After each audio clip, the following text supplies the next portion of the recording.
ఇప్పుడు సినిమాలో ఒక విలన్ ఉంటాడండి. ఆ విలన్ ఏం చేస్తాడు? రౌడీని పంపించి హీరోయిన్ రేప్ చేయిస్తాడు. రేప్ చేసింది రౌడీ, విలన్ చేయలేదు కాబట్టి వీడు పరిశుద్ధుడా? వీడు నిర్దోష? కోర్టు ఎవడ శిక్ష చేసింది? రేప్ చేయించినోడు కూడా సమాన శిక్ష చేసిద్ది. మరి దావీదు పెళ్ళాలని దావీదు కొడుకు చేత రేప్ చేయించినోడు బైబిల్ దేవుడు పరిశుద్ధుడు అయిపోతాడా?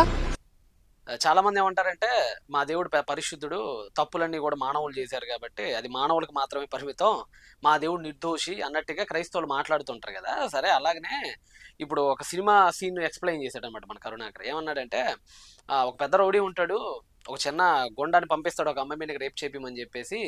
రేప్ చేసేది గొండ, కానీ చేయించినోడు రౌడీ కదా. అందుచేత మాత్రాన ఇతను చేయలేదు కాబట్టి ఇతను నిర్దోషి అయిపోతాడా?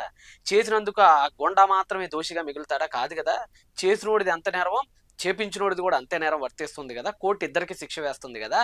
అలానే మీ బైబిల్లో ఉన్నటువంటి మీ దేవుడు డైరెక్ట్ గా భూలోకానికి దిగొచ్చి ఏం పాపాలు చేయనవసరం లేదు, కానీ వ్యక్తుల ద్వారా చేయించాడు కాబట్టి ఈ పాపం కూడా ఆ దేవుడి ఖాతాలోకి వెళ్ళిపోతుంది అన్నట్టుగా ఏదో తెలివి కలిగినటువంటి స్టేట్మెంట్ ఇచ్చినట్టుగా ఇచ్చాడు మన కరుణాకర్ గారు.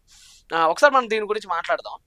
వాస్తవానికి దావీదు కొడుకు చేత దావీదు భార్యల్ని దేవుడే దగ్గరుండి రేపు చేపించారట. కరుణాకర్ వాదన ఏంటంటే దేవుడే దగ్గరుండి దావీదు భార్యల్ని దావీదు కొడుకు చేత రేపు చేపించాడట. మరి దావీదు పెళ్ళాలని దావీదు కొడుకు చేత రేప్ చేయించినోడు బైబిల్ దేవుడు పరిశుద్ధుడు అయిపోతాడా? కాబట్టి అక్కడ రేపులో అబ్షాలోం ఎంత పాపం చేశాడు, ఆ చేయించినోడు దేవుడే కాబట్టి ఆ సందర్భంలోని పాపం మీ దేవుడి ఖాతాలో కూడా పడుతుంది అనేది కరుణాకర్ యొక్క వాదన. అయితే దీనికి చాలా మంది చాలా రకాల వర్ణనలు వివరణలు మీకు ఇచ్చారు. మీ అందరికీ తెలుసు దావీదు భార్యల విషయంలో ఎందరో దైవజనులు ఎన్నో రకాల వివరణలు ఇచ్చారు. అయితే మేము మాత్రం కొద్దిగా కొత్త విధానంలో ముఖ్యంగా గ్రామటికల్ గా దీన్ని తెగొట్టేటువంటి మార్గాన్ని మేము ఎంచుకున్నాం. ఇప్పుడు ఆ మార్గంలో మీకు ఈ విషయాన్ని మనం ఎలా అర్థం చేసుకోవాలి అని ఎక్స్ప్లెయిన్ చేసేటువంటి ప్రయత్నం చేస్తా.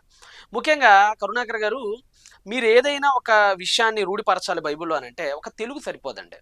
ఎందుకంటే తర్జుమా చేసేవాళ్ళు వాళ్ళ పరిధిలో వాళ్ళకి చేతనైనంత మట్టుకు తర్జుమా చేశారు. అంతేగాని ప్రతి సందర్భంలోకి దూరి ప్రతి వచనం యొక్క ప్రతి పదంలోకి దూరి అది ఇంటెన్సివ్లో ఉందా, అది పర్మిసివ్లో ఉందా, అది కాజేటివ్లో ఉందా అని కొలమానం ప్రకారంగా చేసేటువంటి పరిస్థితి ఉండదు. తర్జుమాలకు కొన్ని పరిధులు ఉంటాయి, ఆ పరిధిలో వారు తర్జుమా చేసుకుంటూ పోవాలి. మనకి ఏదైనా ఒక సందేహం వచ్చినప్పుడు కానీ అనుమానం వచ్చినప్పుడు కానీ ఆ ఒరిజినల్ టంగ్లోకి వెళ్ళటం చాలా చాలా చాలా ఇంపార్టెంట్. అది రామాయణ అయినా ఖురాన్ అయినా ఇంక్లూడింగ్ బైబిల్ అయినా సరే. అయితే ఇక్కడ మనం ఇప్పుడు సమస్య అంతా ఎక్కడ ఏర్పడింది? సమూయేలు 2వ గ్రంథము 12వ అధ్యాయం 11వ వచనంలోనే కదా. ఒకసారి అక్కడ తెలుగులో ఏముందో మీకు చదివి వినిపిస్తాను, ఒకసారి చూడండి. నా మాట ఆలకించుము. యెహోవానగు నేను సెలవిచ్చున్నది ఏమనగా నీ ఇంటి వారి మూలముననే నేను నీకు అపాయమును పుట్టింతును.